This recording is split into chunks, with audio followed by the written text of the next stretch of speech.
청와대 특감반원 사망에 대한 책임 소재를 놓고 청와대와 검찰의 갈등이 격화되고 있습니다. 검찰은 고인의 휴대전화 분석에 들어간 가운데 청와대 내부에서는 사실상 검찰의 증거인멸 시도라는 말까지 나왔습니다.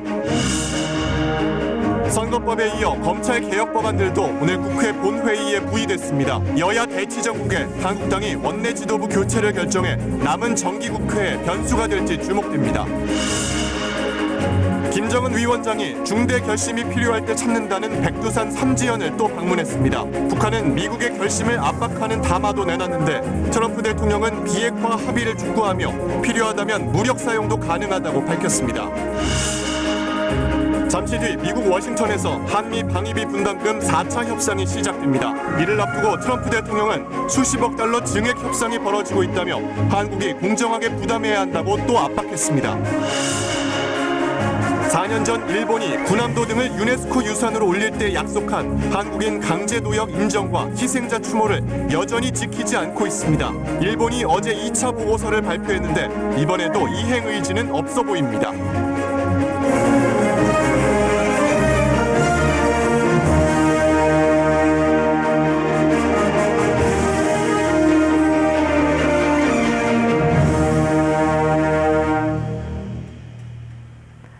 안녕하십니까. KBS 9시 뉴스입니다. 이른바 하명 수사 의혹 사건의 주요 참고인이었던 검찰 수사관이 그제 스스로 목숨을 끊었죠. 어제 저녁 윤석열 검찰총장이 빈소를 찾았고 오늘은 백원우 전 청와대 민정비서관과 청와대 인사들이 조문했습니다. 모두 말이 없었습니다. 하지만 이번 일의 책임 소재를 놓고 양측의 갈등이 격렬해지는 모양새입니다. 검찰은 어제 고인이 숨진 경위를 한 점의 의문이 없도록 철저히 규명하겠다며 고인의 휴대전화를 압수수색했는데 청와대는 오늘 검찰이 압수수색을 벌인 데 대해 증거인멸이란 표현까지 쓰며 격하게 반응했습니다. 청와대와 검찰의 일촉즉발 갈등 상황 먼저 홍성희 기자가 보도합니다.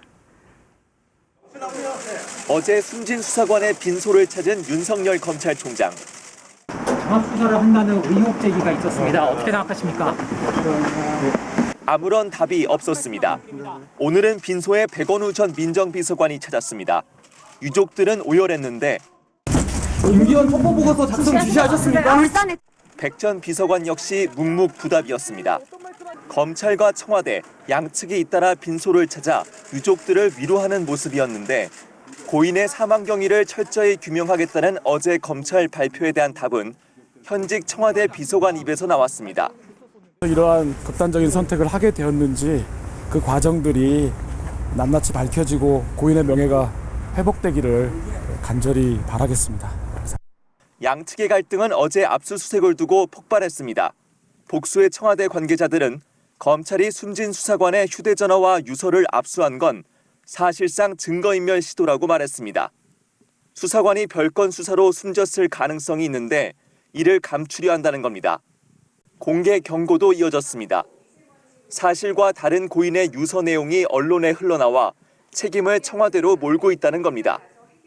검찰은 12월 1일부터 피의 사실과 수사 상황 공개를 금지하는 형사사건 공개금지 규정 제도가 시행되고 있음을 명심해 주시기 바랍니다. 검찰은 공식 반응을 자제하고 있는 가운데 윤석열 총장은 이번 주 오찬 만찬 일정을 취소했습니다. 아끼던 수사관의 죽음 앞에서 웃고 즐길 수 없다는 건데 정확한 사망 경위가 밝혀질 경우 후폭풍이 예고되고 있습니다. KBS 뉴스 홍성입니다. 네, 그러면 이번엔 검찰 수사 상황 알아보겠습니다. 검찰은 어제 압수한 해당 수사관의 휴대전화를 분석하고 있는데요. 취재기자 연결해서 자세한 내용 들어보죠. 이지훈 기자, 이 휴대전화 디지털 포렌식 작업 아직 안 끝났습니까? 네, 지금 제 뒤로 보이는 이곳이 대검찰청 디지털 포렌식 센터입니다. 현재 해당 수사관의 휴대전화에 대한 잠금 패턴 등 보안을 푸는 작업이 진행되고 있습니다. 이 작업은 어제 밤부터 시작됐는데 보안을 푸는데 시간이 좀 걸리고 있는데요. 국산 휴대폰이 아니라서 시간이 걸리고 있다는 얘기도 들립니다. 이 보안을 풀면 휴대폰 정보가 손상되지 않도록 통째로 옮기는 이미징 작업을 하고요. 이 작업을 마치면 압수수색 영장이 허가한 범위 내에서 검찰은 찾고자 하는 정보를 확보하게 됩니다. 이 나머지는 파기하게 되는데 앞으로도 며칠 동안 진행될 것으로 보입니다. 네, 이 분석 작업에 경찰도 입회 중인가요? 네, 어젯밤에는 입회했는데 오늘은 경찰이 입회하지 않고 있는 것으로 파악됩니다. 휴대폰 보안 문제를 해결하면 다시 입회해서 분석 작업을 진행할 것으로 보입니다. 네, 어제 경찰서를 이례적으로 압수수색해서 검찰이 이 휴대전화를 확보했지 않습니까? 어떻게 봐야 할까요?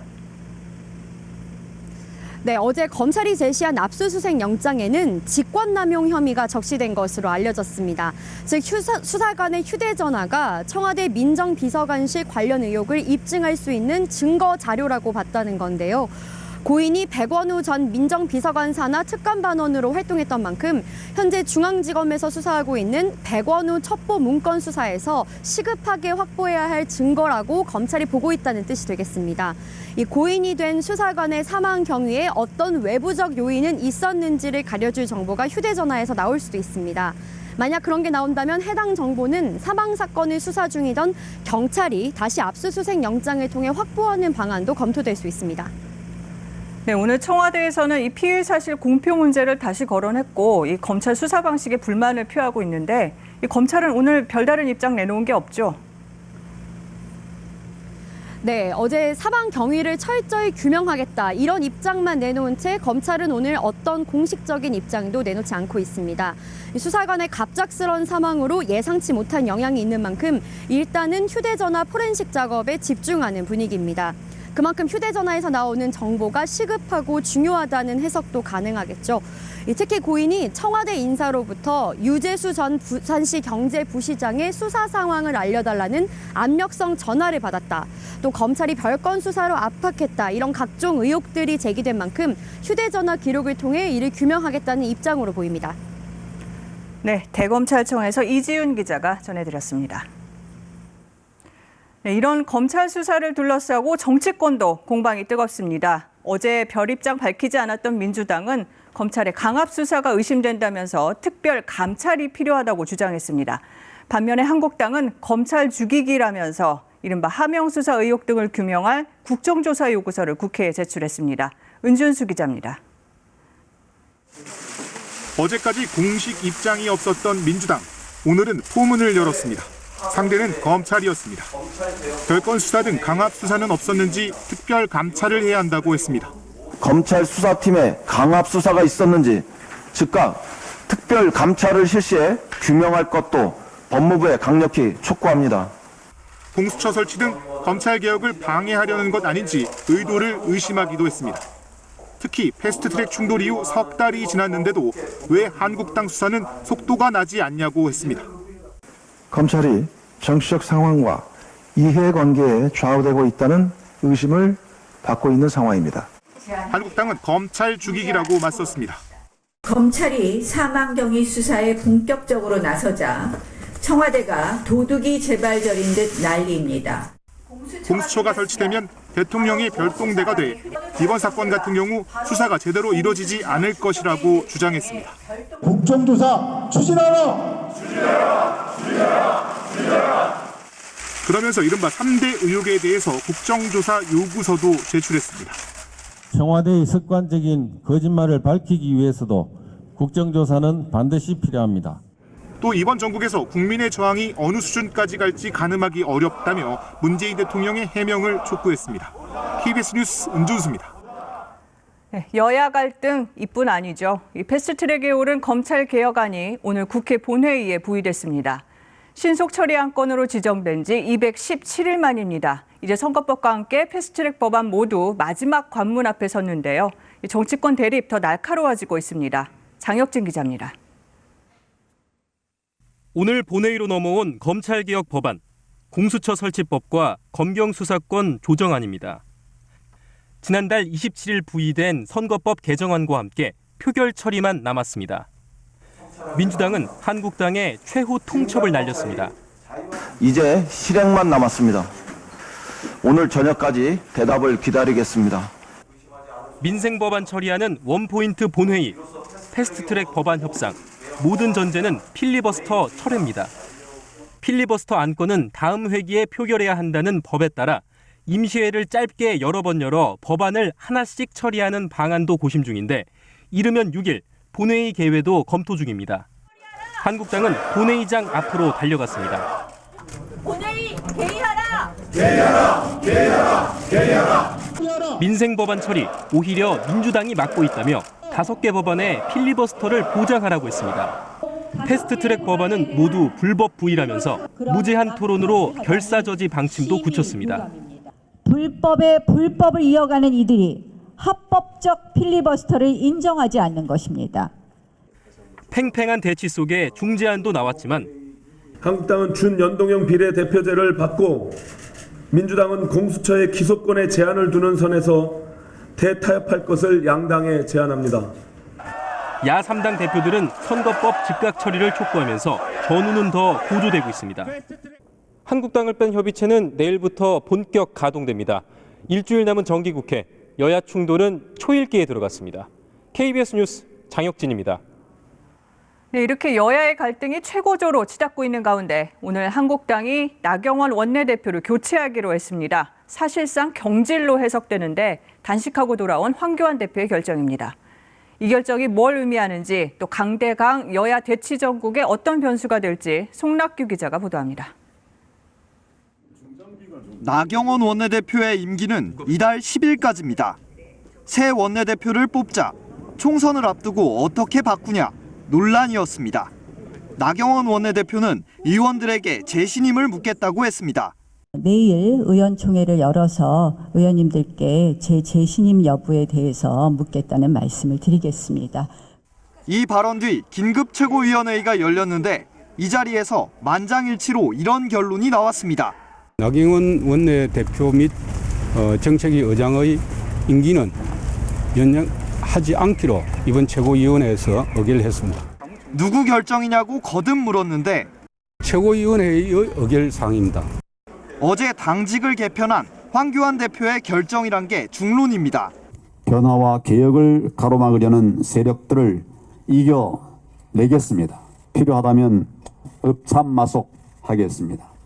나 원내대표는 최고위 권한이 아니라는 입장을 밝혔는데 당 안팎에선 황 대표가 총선을 앞두고 친위 세력을 구축해 당을 장악할 생각만 한다는 비판도 나왔습니다. 당 내에선 기다렸다는 듯 출사표가 이어졌습니다. 유기준, 심재철 의원 등이 거론되는데 오늘 출마를 선언한 강석호 의원은 협상이란 단어를 10여 차례 나서 향후 대여 전략에 변화를 내비쳤습니다. 협상의 주도권은 고사하고 우리 스스로 아무것도 손에 얻지 못하는 결과를 만들어내서는 안 될 것입니다. 민주당은 일단 지켜보겠다는 분위기인데 향후 전국에 변수가 될 것은 분명해 보입니다. KBS 뉴스 송락규입니다. 북한 김정은 국무위원장이 뭔가 중대한 결심이 필요할 때 찾는 곳 백두산 삼지연입니다. 백마 타고 백두산에 오른 지 한 달 반 만에 김 위원장이 다시 삼지연을 방문했습니다. 왜 이게 주목받냐면 북미 대화는 진전이 없는데 김 위원장 본인이 협상 시한으로 제시한 연말은 코앞이기 때문입니다. 특히 12월은 북한에서 정치적으로 특별한 달이죠. 이 대내외 세해 정책을 신년사에 담는데 이걸 만들기 위한 총화가 모든 조직에서 진행됩니다. 이번 백두산 행보도 북한이 얘기하는 이른바 새로운 길과 무관해 보이지 않는 이유입니다. 또 북한은 오늘 크리스마스 선물로 뭘 줄지는 전적으로 미국의 선택에 달렸다면서 미국에 대한 압박을 이어갔습니다. 김민지 기자입니다. 백두산 아래 첫 동네로 불리는 삼지연. 김정은 위원장이 이곳에서 열린 개발 준공식에 참석했습니다. 삼지연 행보 공개는 48일 만입니다. 삼지연 개발은 김 위원장의 대표적인 역점 사업입니다. 집권 이후 제일 많이 간 경제 현장입니다. 3단계로 나눠 내년 10월 당 창건일에 맞춰 완공하는 게 목표인데 어제 2단계 준공식을 성대히 열었습니다. 북한은 삼지연이 천지 개벽했다, 상감 문화도시의 이상형이라고 대대적으로 선전했습니다. 삼지연 개발은 자력갱생의 대승리라고 주장했습니다. 자력갱생의 용축 투쟁에 의해서 솟아난 말리마 시대의 위대한 창조물입니다.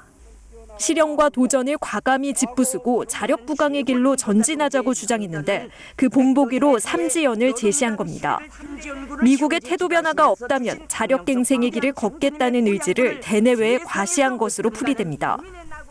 지금 김정은 위원장이 기댈 수 있는 건 자력갱생입니다. 그러니까 자력갱생이라고 하는 건 사실은 이미 북미 교착 국면에 대비한 새로운 길의 일환이라고 볼 수 있어요. 담화를 통한 대미 공세도 이어갔습니다.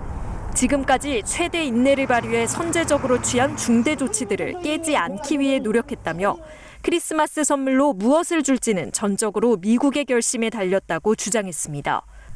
북한의 잇따른 행보는 연내 미국의 태도 변화가 없을 것에 대비한 이른바 새로운 길을 가기 위한 명분 쌓기로 보입니다. KBS 뉴스 김민지입니다.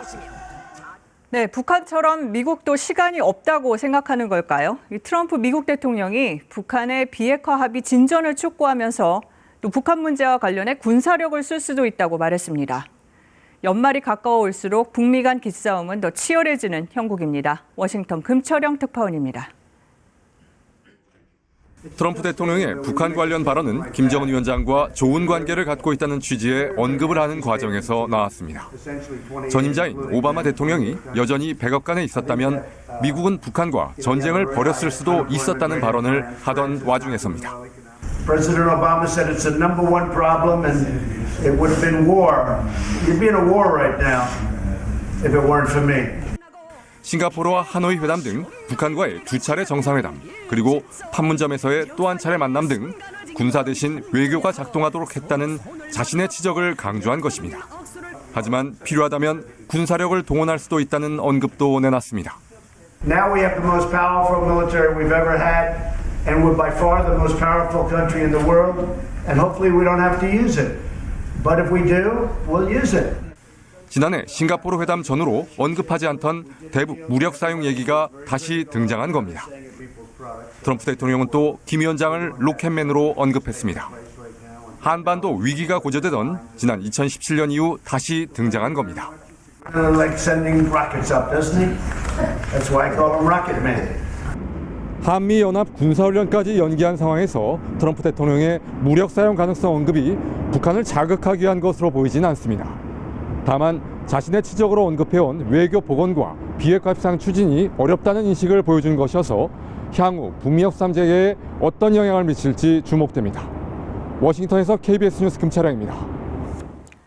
이런 가운데 몇 시간 뒤면 한미 방위비 분담금 4번째 협상이 미국 워싱턴에서 시작됩니다.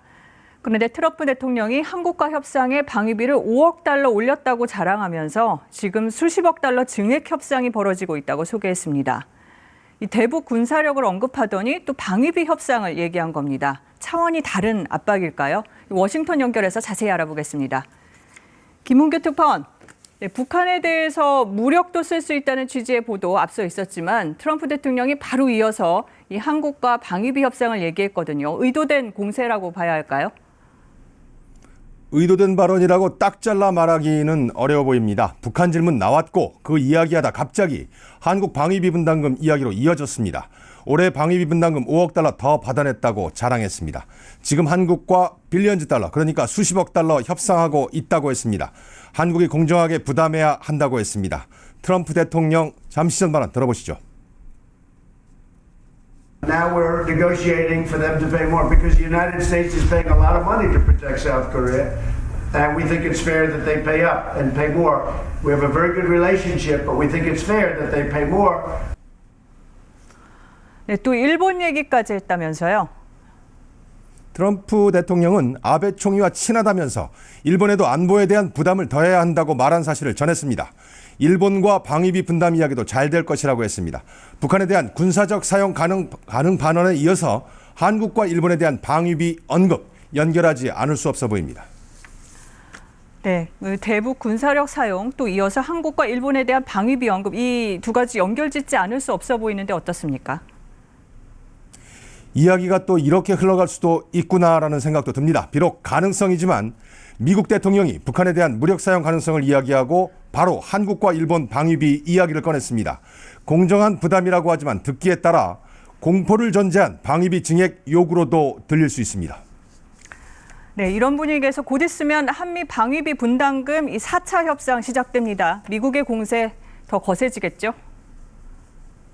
세 번째 서울 협상 때는 미국 측이 자리를 박차고 협상장을 나간 적 있습니다. 미 대통령이 군사력 사용 가능성까지 거론하면서 한국과 방위비 협상을 말하고 있습니다. 지금부터 약 2시간 40분쯤 뒤에 한미 방위비 분담금 공식 협상 시작합니다. 미국 측 거센 공세 예상 가능합니다. 합리적이고 공평한 분담이 이루어져야 한다는 게 한국 대표단 입장입니다. 상황이 쉽지 않습니다. 네, 워싱턴 김은규 특파원 잘 들었습니다. 네, 일본 나가사키의 인공섬 하시마입니다. 군함을 닮았다고 해서 우리에겐 군함도로 더 잘 알려져 있죠. 일제강점기에 조선인 강제 노역이 이뤄졌던 곳입니다. 2015년 일본은 이 군함도 등 강제징용시설 7곳을 포함해 23곳을 산업혁명 유산이라며 세계유산에 등재합니다. 당연히 반발이 거셌죠. 결국 일본은 강제징용을 인정하면서 희생자를 기리는 시설 건립까지 약속을 했습니다. 자, 4년이 지났는데 어떨까요?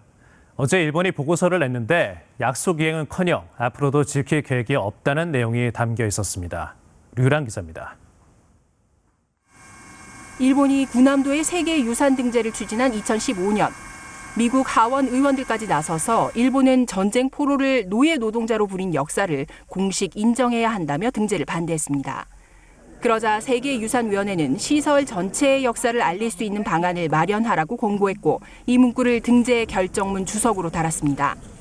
당시 일본 측은 위원회 회원국들 앞에서 본인 의사에 반한 강제 노역을 인정하고 정보센터 등 희생자를 기리는 조치를 약속한다고 발표했습니다.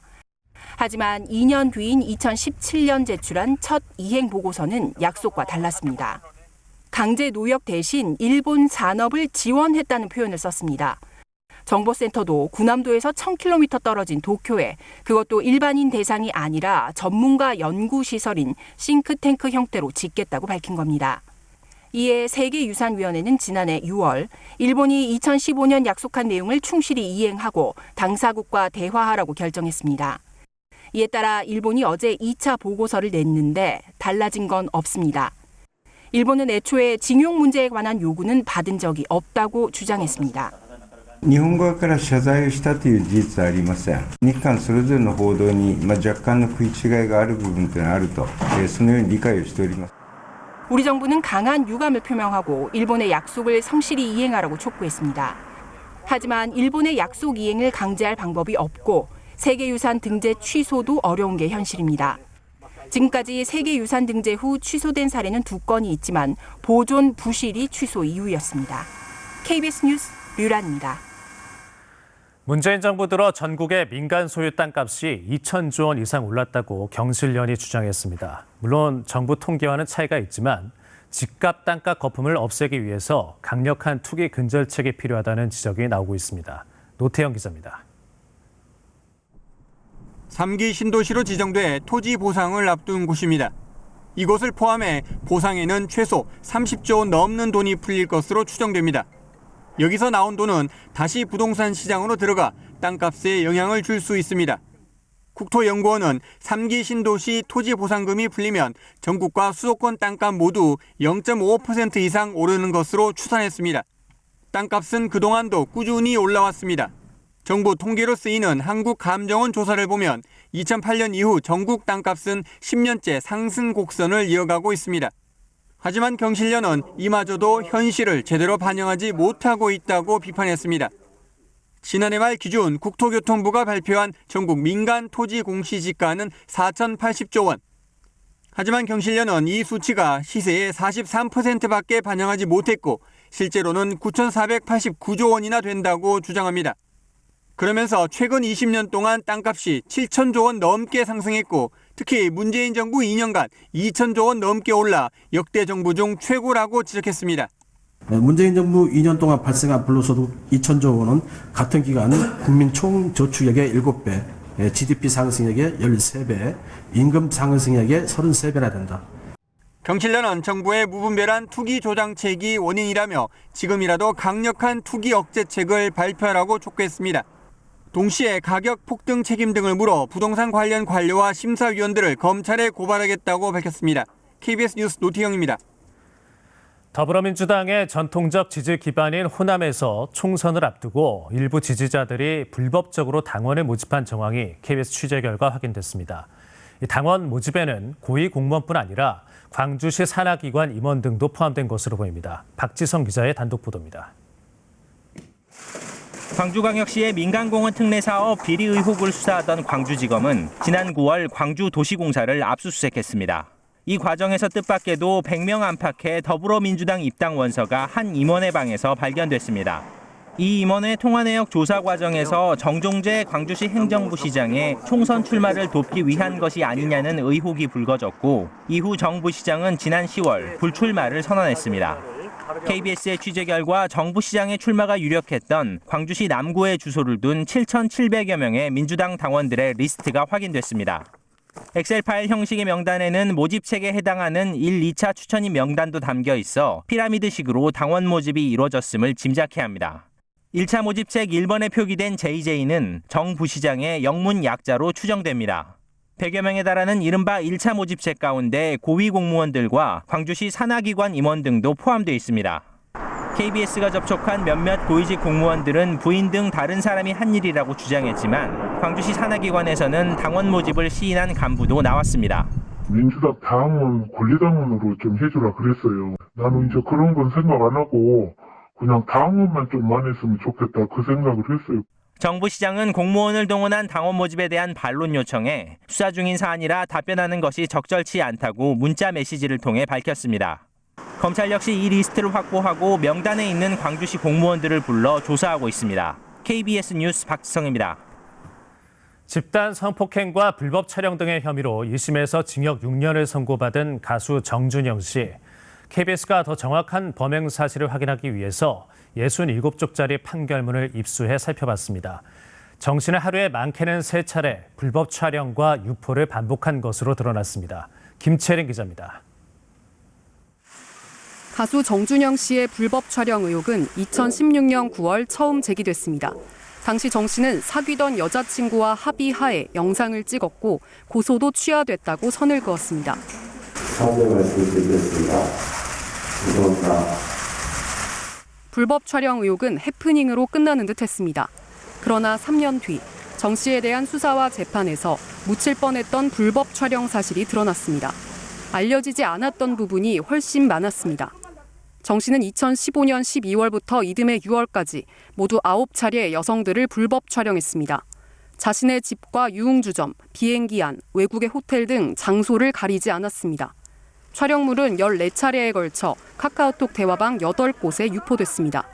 피해자를 상대로 하루 3차례 촬영을 한 뒤 새벽에 곧바로 카카오톡으로 2명에게 전달하고 그날 오후에는 또 다른 방에 유포하기도 했습니다.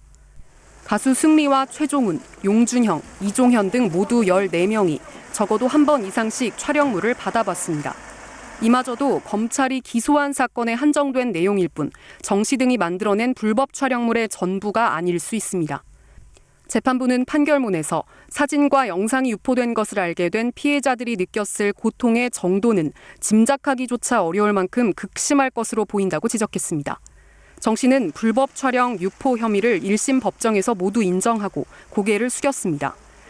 하지만 집단 성폭행 혐의에 대해선 합의한 성관계였다며 부인해왔기 때문에 2심 재판을 다시 받게 될 가능성이 높습니다.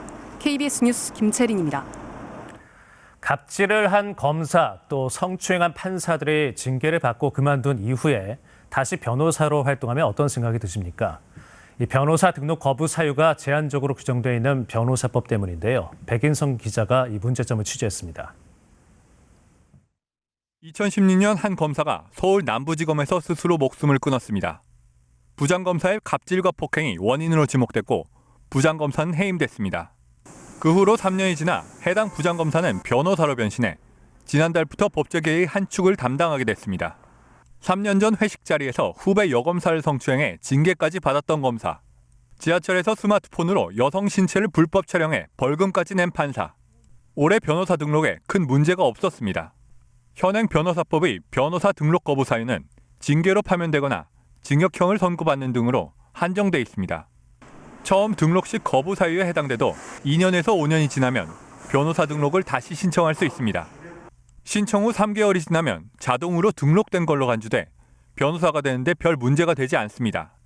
심지어 갑질 부장검사는 숨진 검사의 동기들로부터 폭행 등의 혐의로 고발을 당했는데도 변호사가 되는데 지장이 없었습니다.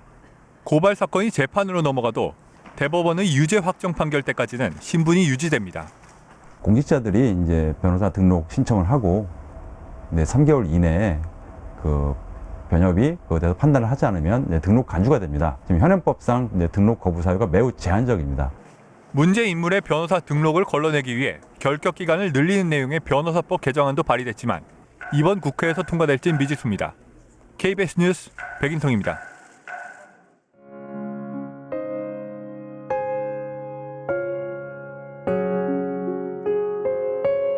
IMF 이후에 경제적으로 어려웠던 시기에 직장 생활을 시작을 했고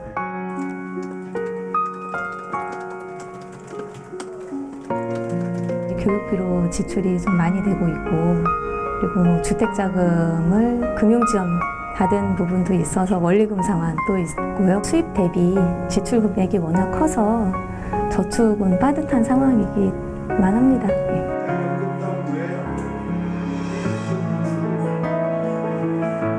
식품 음료 관련된 장비 이제 생산 장비 쪽을 맡아서 판매를 하고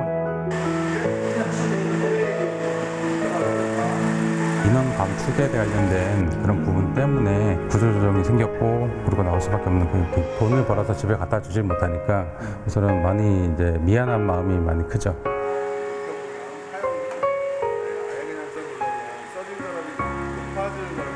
웬만한 회사들이 40대 이상을 잘 뽑지를 않으려고 합니다. 부인 사이트 같은 데 봐도 리밋이 딱 40대 미만으로 다 걸려 있습니다.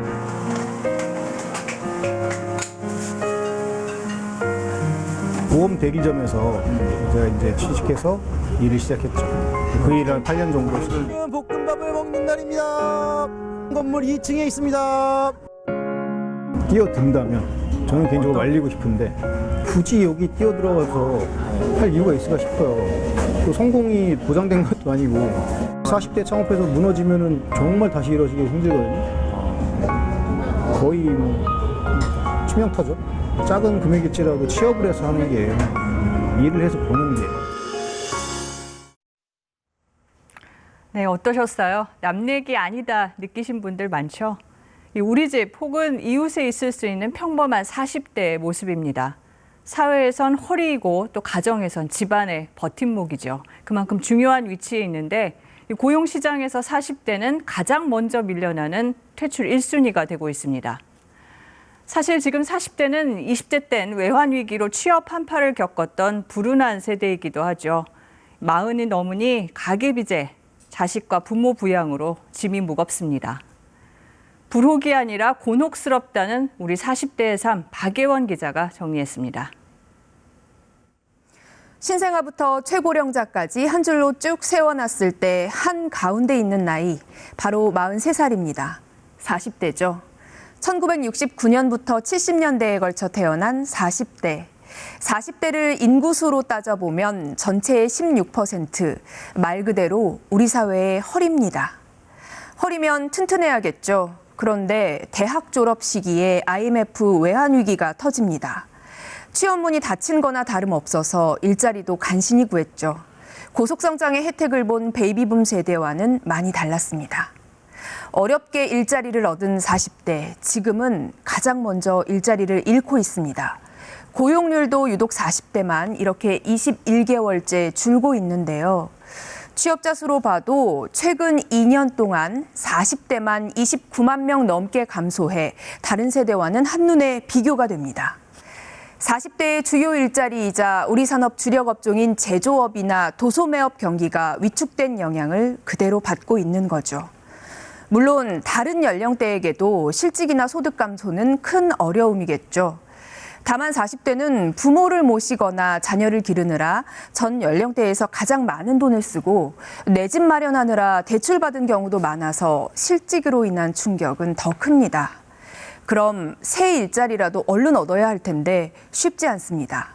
IT 같은 업종에선 젊은이를 원하고요. 모두에게 열려 있다는 공무원 시험조차 40대에게는 일부 문이 닫혀 있습니다.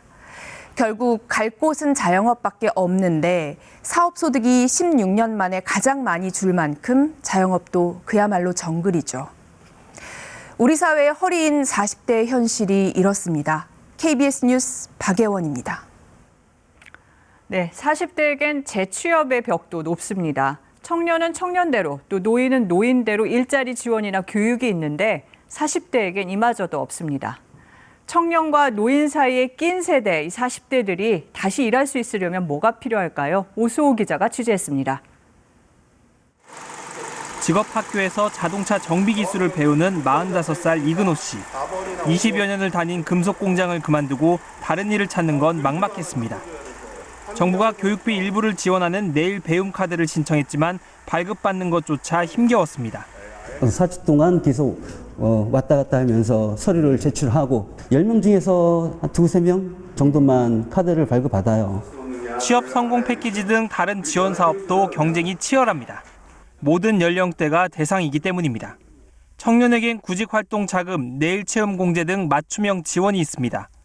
노인에게도 직접 일자리와 계속 고용 장려금 등 별도 지원이 집중돼 있지만 일자리와 재취업이 절실한 40대를 위한 지원은 없습니다. 단기 일자리 중심으로 재정이 투입되는 탓입니다. 예산들이 배정이 돼야 되는데 인적 자본에 대한 투자가 지금 전혀 안 일어나고 있는 상황인 것 같습니다. 자영업에 뛰어들려 해도 OECD 평균보다 비중이 훨씬 높은 과포화 상태여서 또 다른 실패를 맛보기 쉽습니다. 기술 습득이 필요하고요. 기업과 연계해서 교육 프로그램을 제공하고 그러한 교육 프로그램에 대해 정부 재정을 투입하는 방식이 될 수 있고요. 숙련된 노동력을 가진 40대가 불황을 견디고 새 일을 찾을 때까지 일자리를 연결해주고 활로를 열어주는 정부의 역할이 필요한 시점입니다. KBS 뉴스 오수호입니다. 네, 성적표가 사전에 유출되면서 논란에 휩싸인 올해 수능 시험의 채점 결과가 오늘 발표됐습니다. 결과적으로 수학은 지난해보다 어려웠고요. 국어도 만만치 않았던 걸로 나타났습니다. 전 과목 만점자는 지난해보다 많았습니다. 정현욱 기자입니다. 지난해 불수능 논란을 의식한 교육당국은 올해 쉽게 출제했다고 밝혔습니다. 하지만 체감 난이도는 달랐습니다. 수학 마지막 문제 정도? 킬러 문제라서 다 어려웠던 것 같아요. 그냥 경제 분야가 읽어도 이해가 잘 안 되는 부분이 많아가지고 좀 어려웠습니다. 어려울수록 높아지는 표준 점수 최고점이 국어 영역은 140점. 지난해보다는 낮았지만 역대 두 번째로 높았습니다.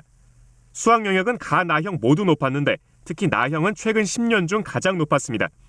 사회탐구, 과학탐구도 지난해보다 변별력이 높았고 영어 영역은 비교적 쉬웠습니다. 이 때문에 문과는 수학, 이과는 국어가 당락을 좌우할 것이란 분석이 많습니다.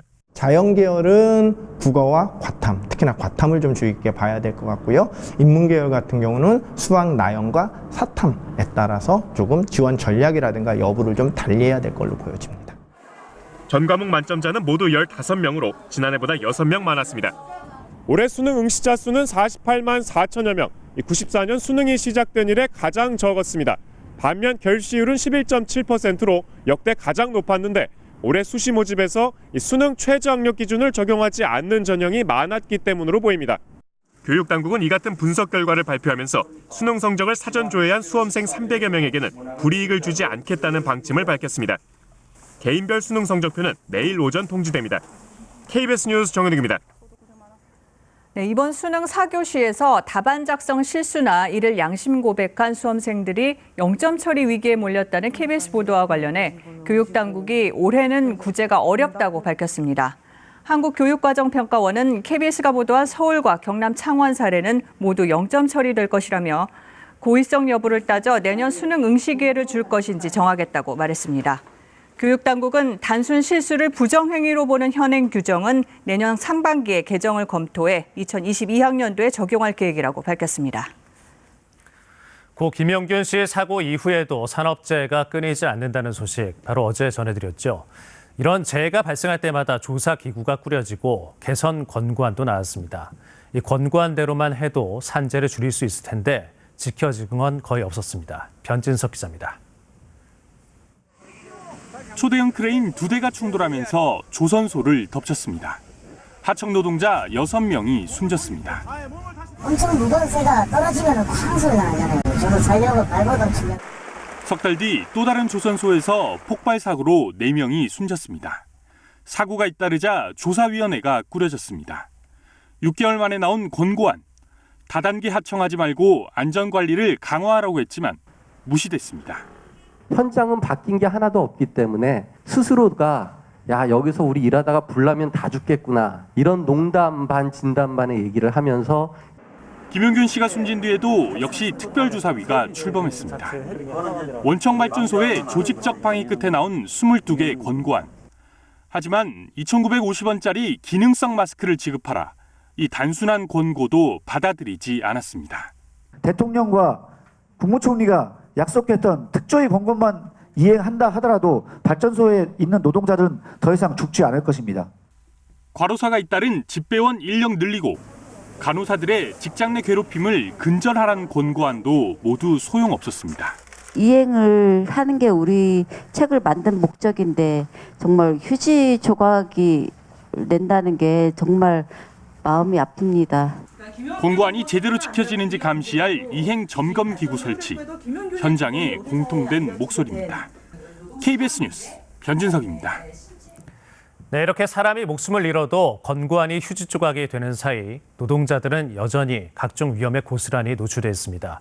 최은진 기자가 노동자들의 작업 현장을 직접 찾아가 봤습니다. 차량이 질주하는 도로 한가운데 작업복을 입은 남성 2명이 맨홀 뚜껑을 열고 들어갑니다. 도로 3-4m 아래 열수송 배관에 밸브를 닫고 돌리며 이물질을 제거합니다. 혼자선 불가능한 작업입니다. 들어가서 이거 점검하고 여기 밸브를 좀 닦거나 그런 걸 하더라도 같이 해야 되기 때문에 작업을 마치고 나올 땐 바짝 긴장해야 합니다. 언제든 차가 지나갈 수 있는 상황. 안전장치라곤 맨홀 뒤쪽에 세워둔 작업차가 전부입니다. 왜 차를 맨홀 뒤에 세우냐면 혹시라도 박을 수 있잖아. 차를 맨홀 앞에 세우면 차가 치고 들을 수 있을 것 같아서. 차량 통제를 맡아줄 현장 직원이 더 필요하지만 공사 측은 2인 1조 근무만으로 충분하다는 입장입니다. 2인 1조로 운영하여도 문제가 없는 것으로 판단하고 있습니다. 그러나 현장 안전 강화를 위해 미비한 부분은 지속적으로 개선을 검토할 계획입니다. 건물의 배관실을 관리하는 노동자들도 사정은 마찬가지.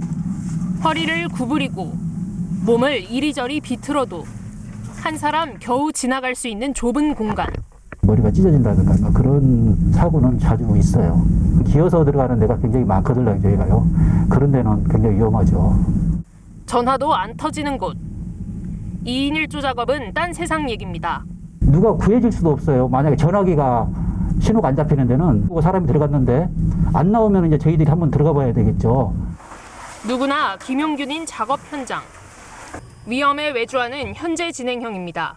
김용균 사고도 그렇고 스크린도 사고도 그렇고 저희 마음 같죠. 저희 마음하고 똑같죠. 저도 언제 그런 사고가 날지 모르기 때문에. KBS 뉴스 최은진입니다. 어깨 수술을 받고 외부 병원에 입원해 있었던 박근혜 전 대통령이 구치소에 다시 수감됐습니다. 지난 9월 수술을 받고 입원한 지 2달여 만입니다. 김수영 기자입니다. 박근혜 전 대통령을 태운 법무부 차량이 서울 성모병원 주차장에서 나옵니다. 입원 78일 만에 다시 구치소행입니다. 박 전 대통령은 지난 9월 16일 이 병원에서 어깨 수술을 받고 입원 치료를 받아왔습니다. 기결수의 외부 치료는 형집행정지 처분을 받지 않으면 보통 한 달을 넘기지 못하는데 박 전 대통령은 2달 넘게 입원 치료를 해 특혜 논란이 일었습니다. 70일 넘어갔다 그러면 그것마저도 의혹이 있는 거죠. 근데 사실 지금 감옥에 있는 것도 엄청나게 좋은 데다가 있는 거고 그럼으로써 어느 정도의 자기의 죄가 있다면은 좀 더 뉘우치고. 법무부는 박 전 대통령의 건강이 호전됐다는 전문의 의견에 따라 재수감 결정을 내렸습니다. 서울구치소로 돌아온 박근혜 전 대통령은 앞으로 병원을 오가며 통원 치료를 할 것으로 보입니다. 박 전 대통령의 재수감 소식이 전해지자 서울구치소에는 지지자들의 행렬이 이어졌습니다. 죄가 없는데 다시 또 병원에서 또 재구속, 재수감됐어요. 이거는 한 나라의 한 국민으로서 이거는 너무 안 된 일이고 애석한 일이죠. 있어서도 안 된 일이죠. 지지자들은 내년 초 사면을 희망하고 있지만 국정원 특활비와 삼성 뇌물수수 사건 재판이 파기환송되면서 당분간 특별 사면은 물리적으로 어려울 것이라는 게 법조계 전망입니다. KBS 뉴스 김수연입니다. 네, 체세포 복제로 태어난 짧은 털 바둑이 삽살개가 자연 번식에도 성공하면서 화제가 되고 있습니다. 일제강점기 이후 멸종 위기에 처한 삽살개 복원에 기대감이 커지고 있습니다. 황정환 기자입니다. 사람을 의식하지 않고 자연스레 어울리는 당당하고 다부진 모습. 다른 삽살개보다 확연히 짧은 털에 온몸에 있는 갈색 얼룩무늬. 멸종 위기에 처한 짧은 털 바둑이 삽살개입니다. 짧은 털 바둑이 삽살개는 250마리 가운데 한 마리꼴로 태어날 정도로 극히 드문데요. 국내 통틀어서도 10여 마리밖에 없습니다. 체세포 복제한 아버지에게서 탄생한 자연 번식 2세입니다. 충남대 연구진은 지난 2017년 무정자증으로 번식이 불가능했던 짧은 털 바둑이 삽살개의 체세포를 복제해 수컷을 탄생시켰고, 이 수컷이 1년 전 일반 삽살개와 인공 수정을 해 낳은 새끼 가운데 한 마리입니다. 보림동물을 복제해서 그 후손을 이은 그런 사례는 없었습니다. 저희가 이번에 세계적으로 유례가 없는 그런 연구 결과를 낸 것이고요. 이렇게 자연 번식된 2세까지 최근 임신에 성공해 다음 달 출산을 앞두고 있습니다. 삽살개가 저희랑 이제 저희 민족이랑 함께 온 개인데 잘 복원하면은 이제 민족의 문화유산으로서 잘 활용이 될 것 같습니다. 조선시대 민화에 등장할 정도로 우리 민족과 친숙했지만 일제의 남획으로 멸종위기에 처한 희귀종 삽살개. 복제에 이어 자연 번식에까지 성공하면서 종 복원에 성큼 다가섰습니다. KBS 뉴스 황정환입니다.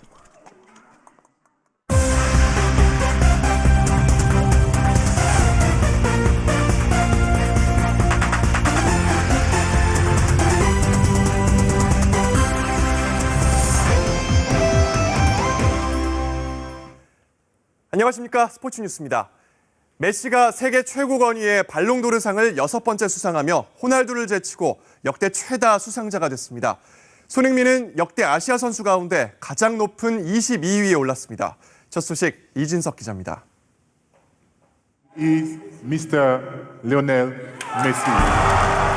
드록바의 입에서 메시의 이름이 불리는 순간 새로운 역사가 쓰였습니다. 지난해 수상자 모드리치에게 트로피를 받은 메시는 통산 6번째 수상으로 역대 최다 수상자가 됐습니다. 22살이었던 2009년 첫 수상 때부터 지난 시절을 영상으로 지켜보던 메시는 잠시 감상에 젖었습니다. Hoy 10 años después me toca recibir el sexto en un momento totalmente diferente, muy especial en mi vida personal con mi mujer y mis 3 hijos. 32살의 나이에 2019년에만 45골을 터뜨린 메시는 여전히 축구의 신다운 활약을 펼쳤습니다. 2015년 이후 4년 만에 발롱도르를 되찾으며 호날두의 한 발 앞선 메시가 언제까지 활약을 이어갈지도 관심거리입니다. Soy consciente de la edad que tengo y estos momentos se disfrutan muchísimo más porque se va acercando el momento de la retirada y es difícil, repito, si bien me quedan 강력한 후보였던 판데이크는 투표에서 메시에 불과 7점 뒤질 만큼 이번 발롱도르 경쟁은 치열했습니다. 3위에 그친 호날두는 발롱도르 대신 이탈리아 리그 시상식에서 MVP를 수상했습니다. 손흥민은 최종 후보 30명 가운데 22위에 올라 역대 아시아 선수 최고 순위를 기록했습니다. 손흥민이 얻은 4점은 한국을 제외하고 아시아가 아닌 그리스와 핀란드 등 유럽에서 나왔습니다. KBS 뉴스 이진석입니다.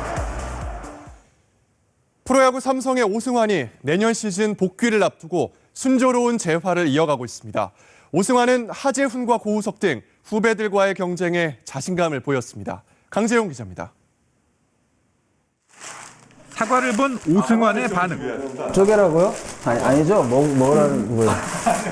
사과하면 뭐가 떠오르십니까? 뭐 쪼개라고요? 아니 될라나? 지금 쪼개요? 네, 한번 해보세요. 해봐요? 예. 이렇게. 가루로 2 조각 난 사과. 가볍게 세로로 쪼개는 마무리까지. 순조로운 재활을 증명하듯 오승환의 악력은 여전합니다. 이건 쉽지. 지난 8월 오른쪽 팔꿈치 뼈 조각 제거 수술을 받은 오승환은 가벼운 캐치볼이 가능할 정도로 순조로운 재활에 한창입니다. 스프링 캠프를 하면서 전혀 지장 없을 정도로 몸 상태는 지금 만들어지고 있습니다. 6년 만에 돌아온 한국 무대인 만큼 원조 끝판왕 오승환은 후배들과의 마무리 경쟁이 벌써부터 즐겁습니다. 마무리 투수 같은 경우는 지금 뭐 하나의 정우람 선수도 있고 또 새로 이제 또 고우석 선수, 그다음에 또 9위로 하면 또 조상우 선수가 있고요. 저 역시 또 뭐 힘으로도 뒤지지 않는 그런 모습 보여드리도록 하겠습니다. 지금 세이브왕 하재훈 선수를 언급 안 하신 것 같아요. 죄송합니다. 하재훈 선수 같은 경우에는 워낙 친해서 개인적으로 너무 죄송하게 생각하고 있고요. 세이브 왕인데 그렇지만 내년 시즌 달라질 거라고 생각하고 있습니다. 안심하면 안 될 것 같습니다. 오승환은 다음 달 팀 전지훈련지인 일본 오키나와로 넘어가 본격적인 몸 만들기에 돌입합니다. KBS 뉴스 강재훈입니다. 농구 대통령 허재와 황새 김유택을 아시나요? 이들 두 명의 아들 허훈과 김진영이 흥미로운 2세 대결을 펼쳤습니다. 다소 마른 체격이지만 빠른 돌파에 이은 화려한 지그재그 유로 스텝을 선보입니다. 이번에는 이관희의 멋진 노룩 패스를 석점으로 연결하는 바로 이 선수. 전 국가대표 김유택의 아들 삼성 김진영입니다.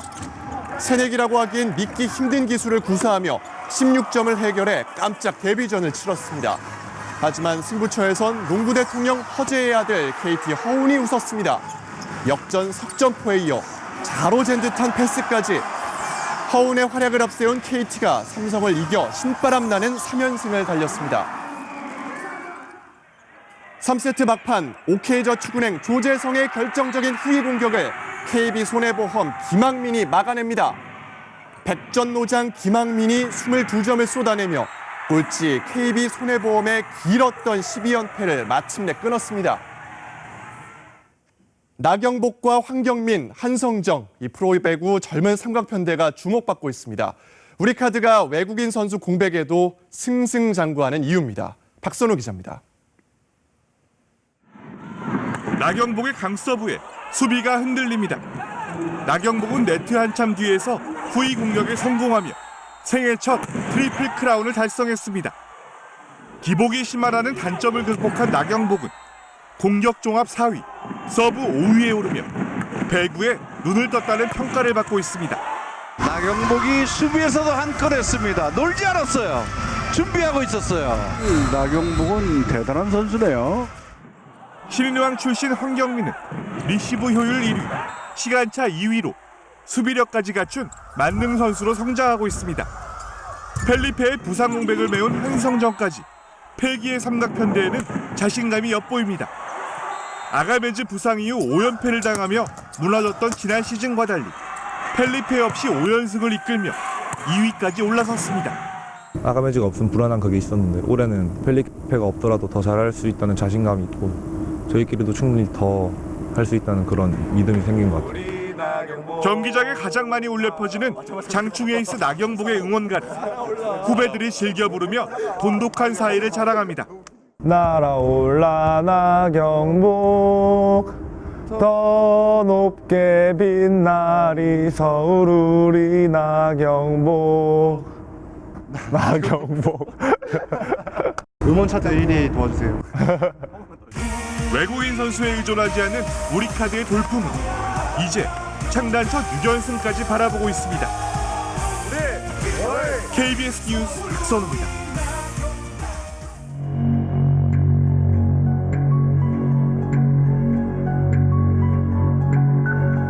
정말 좀 사실 말이 안 된다고 생각해요. 생사를 오가는 그런 생사를 오가는 지금 다툼 중에 계신 분한테 그런 말들을 한다는 거 굉장히 비겁하고 잔인한 일이라고 생각하고 있습니다. 우리 굳이 욕까지 하면서 그렇게 할 필요가 있나?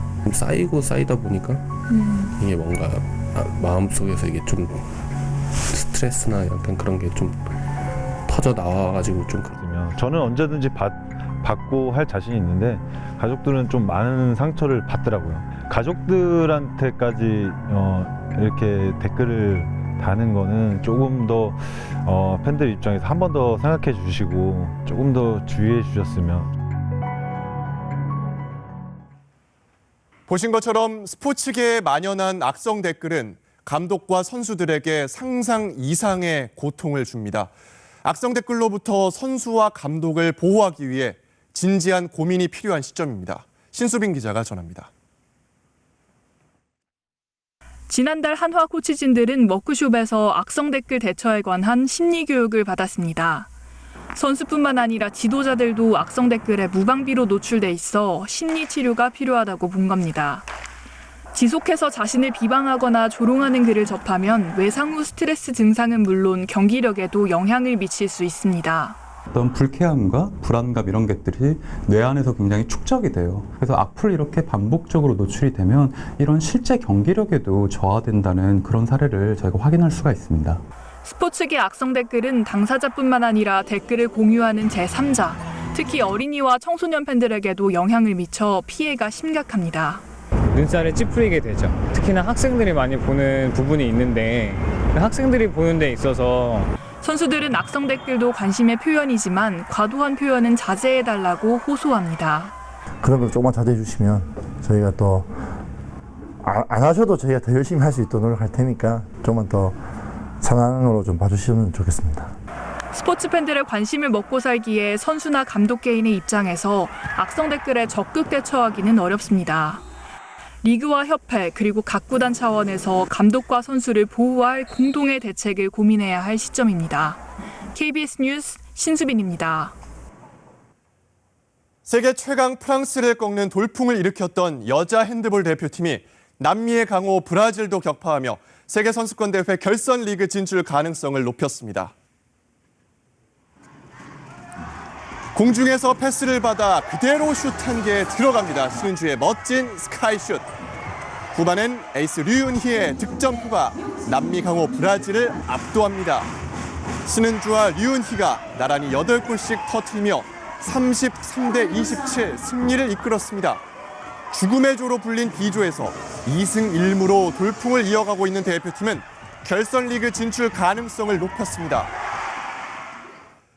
포르투갈 프로축구에서 환상적인 오버헤드 킥이 나왔습니다. FC 포르투 제 루이스의 인생골 함께 보시죠. 오늘의 영상입니다.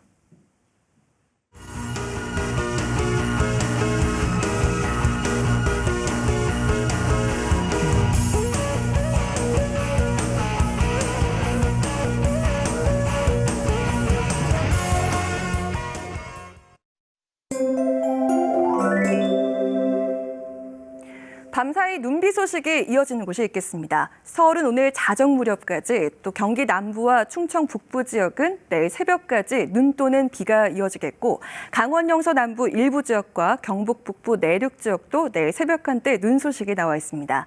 예상 적설은 경기 남부와 충청 북부에 최고 5cm, 중부 내륙 지역은 1cm 안팎이 되겠습니다. 내일 경기 남부와 충청, 전북 등 서쪽 지역에 오전 한때 미세먼지 농도가 나쁨 수준까지 오르겠습니다. 이어서 기온 보겠습니다. 내일 낮 동안 가끔 구름만 지나는 가운데 큰 추위는 없을 것으로 예상되는데요. 서울의 아침 기온 영하 2도로 오늘보다 3도가량 높겠고, 한낮 기온 영상 6도로 오늘보다 2도가량 높을 것으로 예상됩니다. 남부지방의 아침 기온도 대부분 영상권으로 출발해 한낮 기온은 10도 안팎까지 올라서 오늘보다 다소 높은 기온 예상됩니다. 바다의 물결은 동해상에서 최고 5m로 높게 일겠습니다. 금요일 서울의 아침 기온이 영하 8도까지 떨어져 추위가 찾아올 것으로 예상되고요. 토요일 중부지방을 중심으로 눈 또는 비 소식이 나와 있습니다. 날씨였습니다. 네, 이상으로 KBS 9시 뉴스를 마칩니다. 시청해주신 여러분 감사합니다.